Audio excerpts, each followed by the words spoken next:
Hey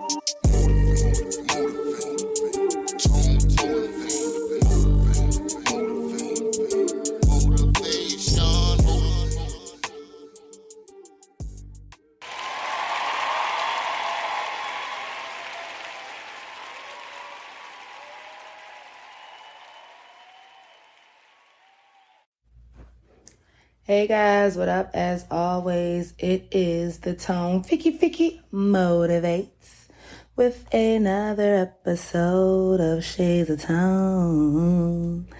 Yeah, I'm an ad-lib, but you can't tell me I can't sing though. It's the point that I enjoy it. But anyway, guys, today's episode is about giving thanks and being happy. So over the holiday, instead of saying happy Thanksgiving like everybody else was, my phrase was giving thanks, happy. And that's simply because, we tend to forget what the holidays are truly about. And we really concentrate on all the materialistic aspects of it. So definitely wanted to dive into that with you guys today. But first, the financial tip. Did you know if you delegated your paychecks to be split up and put into different accounts that it will help you save? If you want more info, please email me at shadesoftonepodcast@gmail.com and I'll get some information right over to you. So basically, like I was saying, with the holidays just beginning, most of us give thanks, but are we giving thanks daily? I truly want to know, is there a way for you to be grateful on a daily basis? For me, I tend to be grateful daily. I talk to my son about it all the time because a lot of the times if you are living life and you're pretty comfortable and you're not going without, you tend to not necessarily give thanks as much because you don't, it's not like you don't have the things that you need. When you tend to have or not have things that you need, then you can look for ways to be unhappy, or I wish I had this, or I wish I had that. But, even though my kid, isn't growing up in the same kind of household that I did. And, he wants for nothing at all. He's a spoiled brat. He's one of the most humblest kids that I know. He's broken generational curses on his father's side, on my side, and the little boy is not even 16 yet. And for that reason, as long as he's on the up and up and doing whatever he has to do, I am going to consistently be his biggest fan, give him everything that he needs and all of that. Why? Because this is my Black son, my strong Black king, and I have to uplift him and show him that it's not only about scolding you when you're bad or, being happy when you're doing your best, but what about those days when it's just a regular day? You're not super ecstatic, you're not sad or anything, but you're just going through the motions. As humans, we have that time and those times, and one of the main things that I try to do is just, be as open as possible with him so that he knows that, I love him regardless. No matter what, mommy is going to be there for him. Now, one of the reasons why working in dialysis is such a passion for me is because it forces me to be grateful daily. I've had dozens of patients that was the same age as me, younger than me, even as young as like 7 years old. And, it's heartbreaking. These people can't drink more than 32 ounces of fluid in a day. They can't eat the regular foods that we eat. So just imagine being a kid in kindergarten or something like that, and you can't have the snacks that your friends have.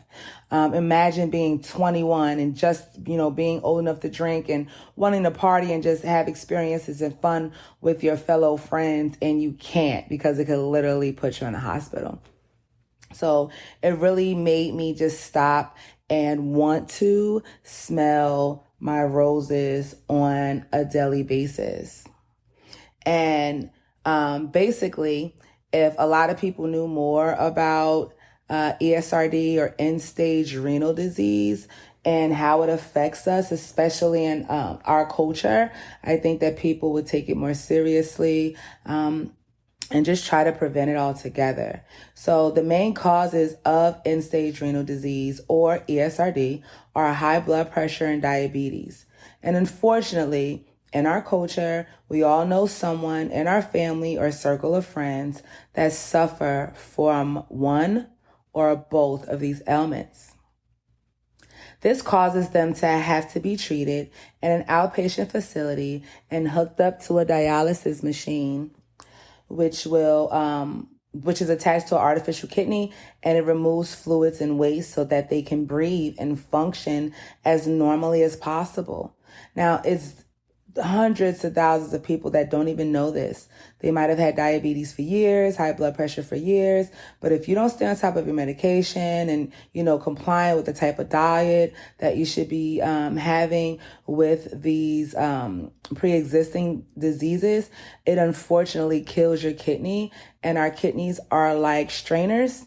When we cook pasta, we dump it out in the colander and all of the water goes out and the noodles stay. That's how our kidneys work. So all of the waste and fluids are the water coming out of the holes in the colander, and the actual noodles that stay in the colander are all of the good nutrients and things like that from the food and drinks that we have and consume, that we can use. So to me, what could I possibly have so bad that I can't be thankful and grateful day in and day out? I have my health. My son has his health.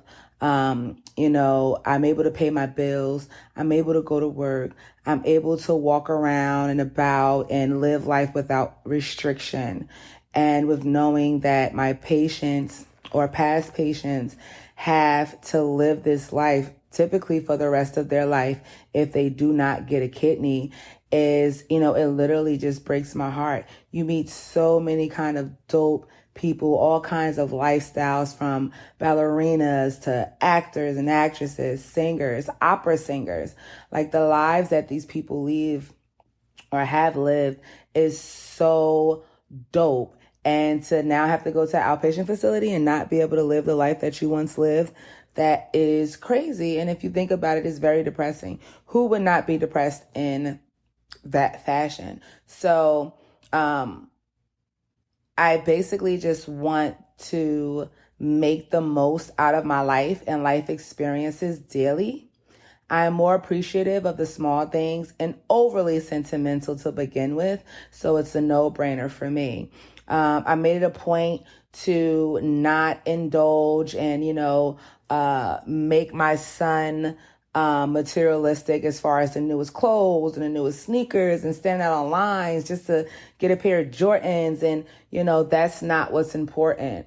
My kid doesn't care about none of that stuff. He literally will throw on his sweatpants and a sweatsuit every day and go about his business. It doesn't matter if he has 10 or 15 pair of shoes. He typically is going to wear the same pair until I tell him to switch it. And I could appreciate all of that because he's not flashy.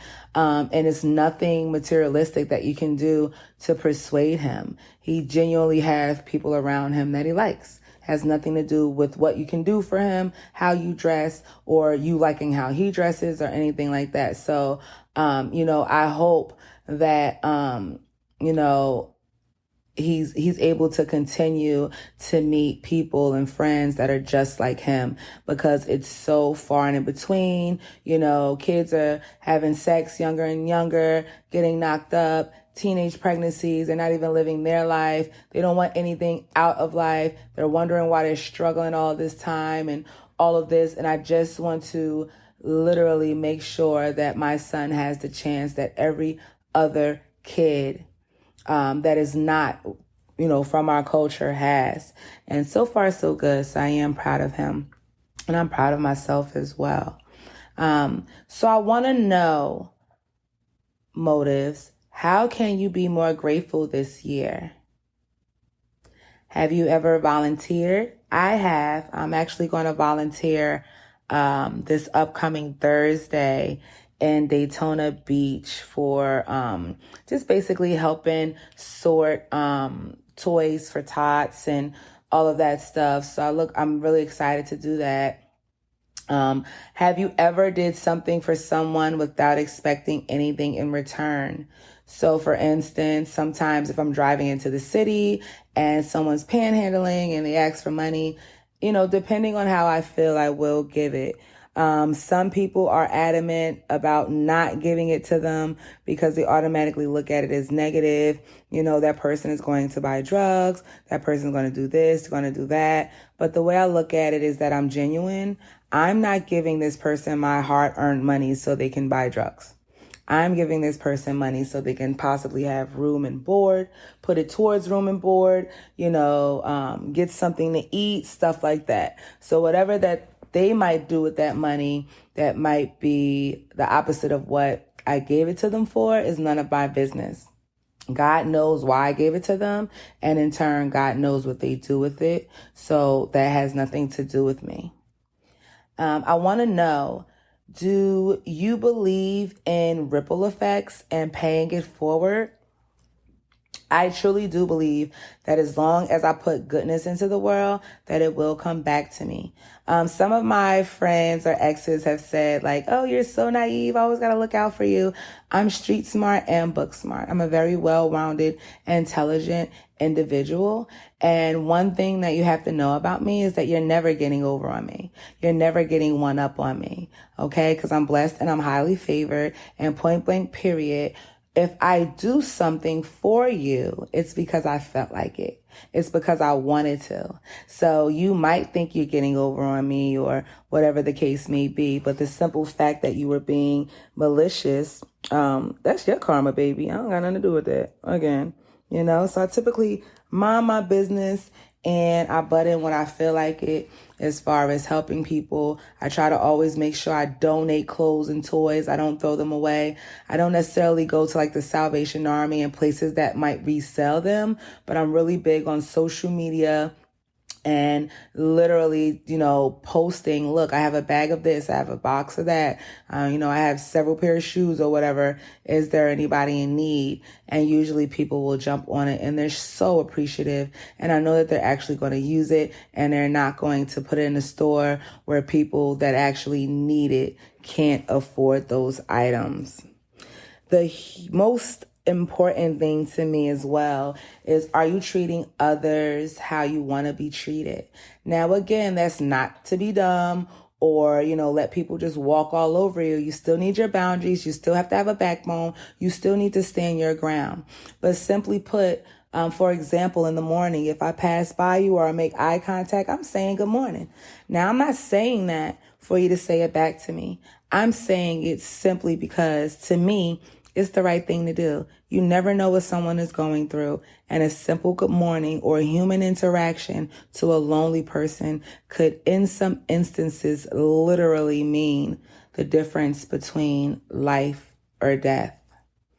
So with that being said, I want to know what's something that you can incorporate starting today that could affect others positively.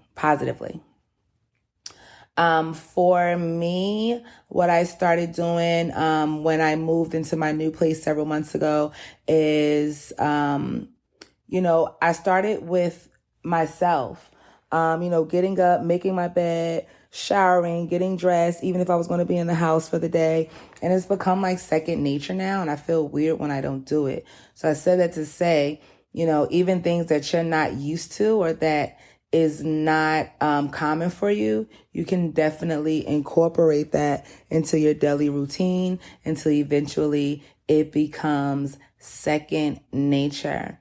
As far as something that I do publicly to incorporate and, affect people positively, is the podcast, being a motivational coach. Typically, everything that I speak about or have to say is to help others live their own truth. It's to be transparent, to let people know that there are others out there that will be transparent with you, that will be honest with you, that will love you wholeheartedly, that will not backstab you, that will not be karmic, all of that stuff. There are people out there genuinely for you. They don't care what you have, what you own, how you look. They love you for you. So I just feel like with consistently being friendly and, just engaging with people I might never see again, a lot of time you might make that impact on them. You might change their day around or at least soften it. You might make them think about saying good morning to the next person that they're with. And that's all it's about. All it's about. One of my main mottos is tone motivation for the nation. And it's basically motivating one person at a time. I'm not looking to have a mass effect on the world immediately. I'm looking to be slow and steady. It is a marathon, not a race. And as long as I am conscious, my heart is pure, and I come from a place of love, light, and healing, people that I come in contact with and speak to will be able to pick that up. It's all about energy, baby. And mine is crack. Okay? So, tone motivation tip of the day is it takes several weeks to make or break a habit. Time will pass anyway. What do you want to add or remove from your life? I truly want to know that. So as always, you guys know how to reach me. And as always, always love. To respond to a question, make a suggestion for an episode, to be a guest, or give feedback, reach out to us at info@tonemotivates.com. You can also find us on social media at Tone Motivates on TikTok, Instagram, Facebook, and YouTube, and at Shades of Tone _podcast on Instagram and Facebook. And as always, you can find us at tonemotivates.com, where all of those links are as well.